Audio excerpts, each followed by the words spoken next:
One of the most important Democratic primaries is set to take place next month. It is New York's 14th district. It is where Ocasio Cortez is from. And just next door, we have this story. A Trump-friendly anti-AOC Democrat is poised to win a New York House seat with some help from the pandemic. But they're going to mention that on the verge of winning is a Trump-loving Democrat in the House. AOC just had a primary debate with her principal opponent, Michelle Caruso Cabrera. She got called out for lying, for essentially abandoning the district. She was gone for a week while she was chilling in D.C. I want to read the story about the debate she had and some of the points that are brought up. But I want to point out why I really do think AOC is on the verge of losing. Look next door. And you've got a guy, you've got a cowboy hat wearing city councilman who's a Trump, who loves Trump, and people think he's going to win. What does that say about AOC's district? Now, she's a celebrity. She has that advantage. But she's getting tore up. Check out this article from QNS. This is a local paper, the Queens Courier and Courier Sun, two weekly papers that serve the borough of Queens in New York City.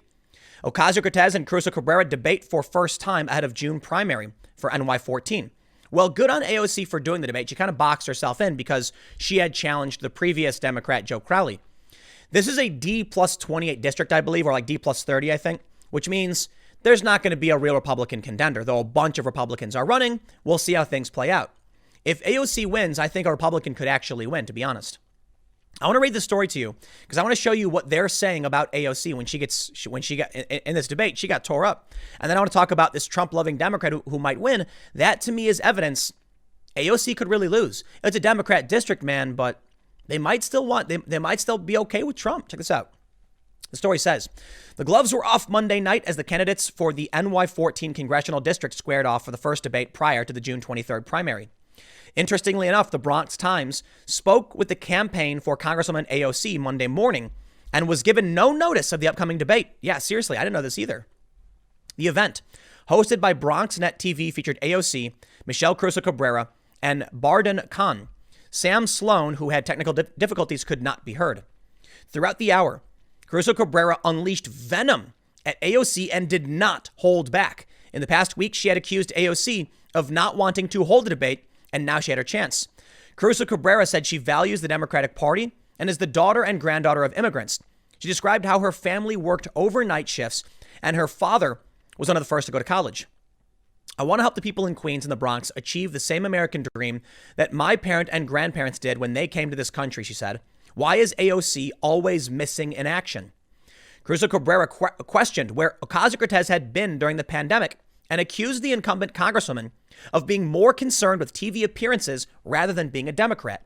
The congresswoman responded by saying she fights for 21st century economics, believes healthcare is a human right, and supports a living wage. She emphasized that she knew the value of hard work since she was a waitress before being elected to office, saying she's a proud member. She noted that she was in her apartment in Washington, D.C. for a week at the onset of COVID-19 because she did not feel well. Otherwise, she said that she has been in the Bronx raising near $500,000 for relief and handing out food and supplies. Now, to be fair, AOC has been doing that. But here's where Michelle Caruso Cabrera fires back. The real AOC, basically accusing her of lying. Check this out.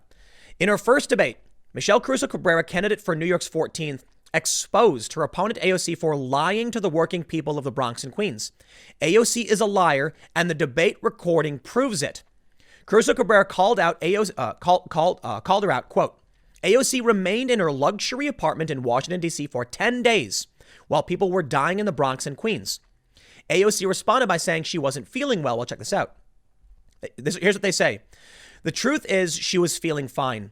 She maintained an active schedule of political grandstanding while hunkered down in D.C. 240 miles away from her district while people were dying in the Bronx and Queens.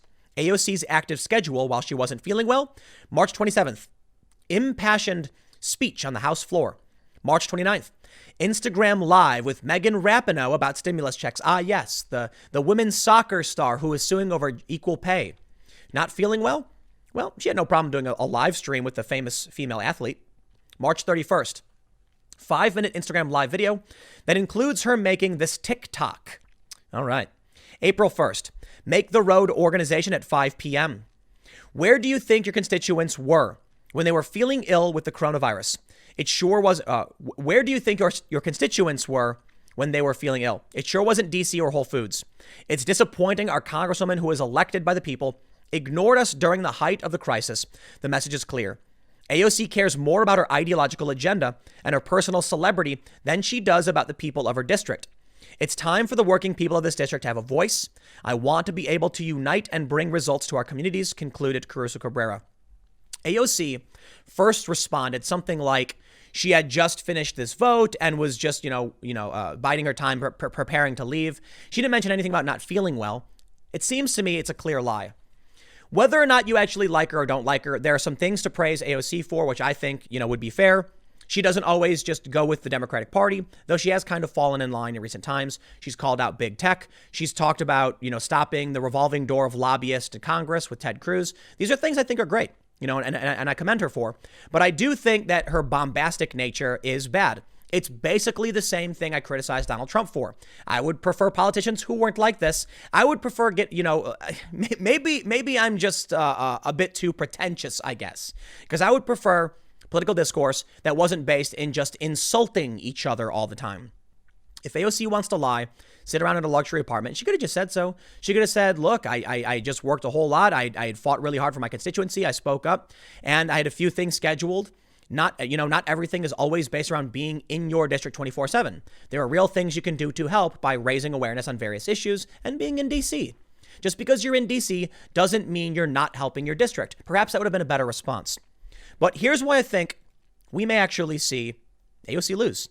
I mean, first of all, Michelle Caruso Cabrera, she's got TV experience. She's got she got PR experience. She's written a book. She's a very moderate Democrat. In fact, she's been slammed because some of her policies are too GOP friendly. In fact, she opposes universal health care.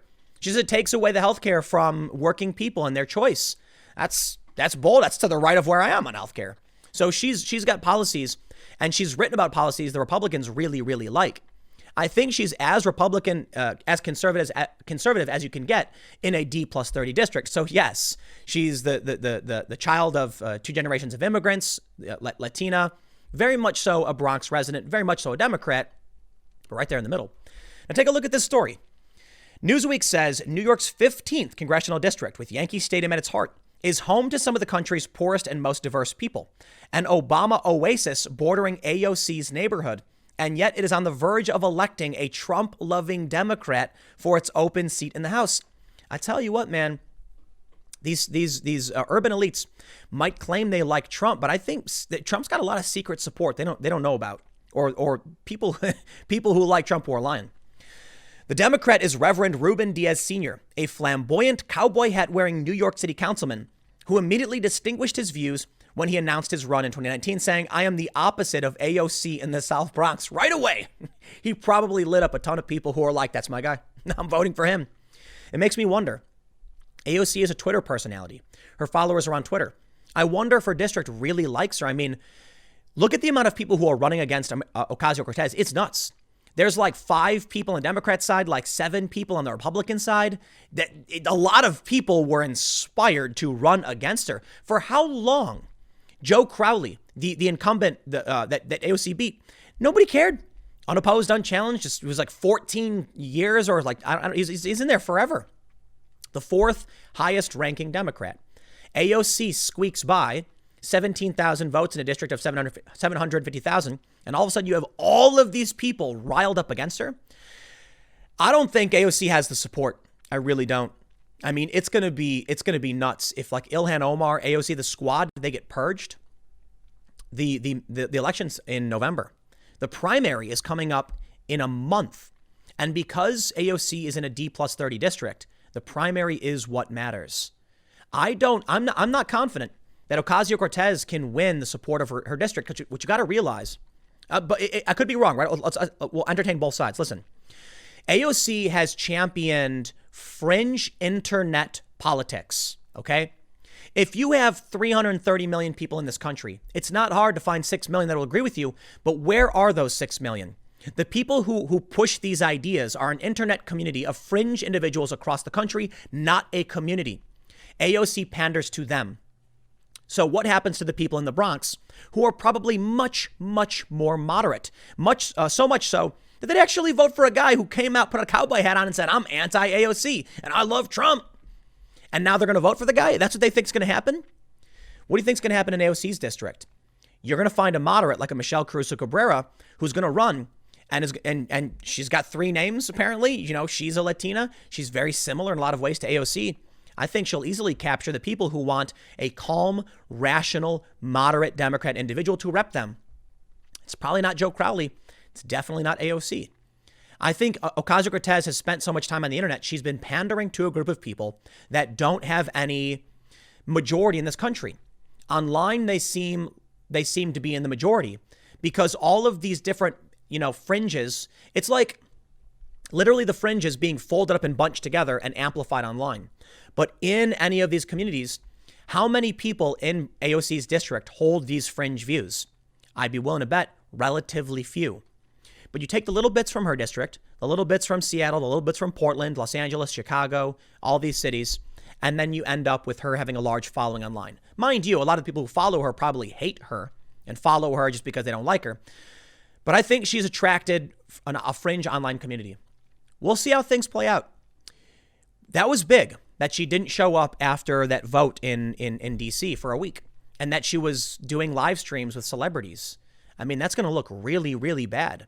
This is what AOC wants. She wants to be a celebrity. She wants to be a personality. Well, guess what? When you're running in a district, you rep the district, not the nation. She doesn't understand that. But we'll see how things play out. She's got money. She's got fat cash because those people around the country are funneling money to her. One more month. It's going to be a lot of fun. I'll see you all tomorrow in the next segment on this channel at 10 a.m. Thanks for hanging out.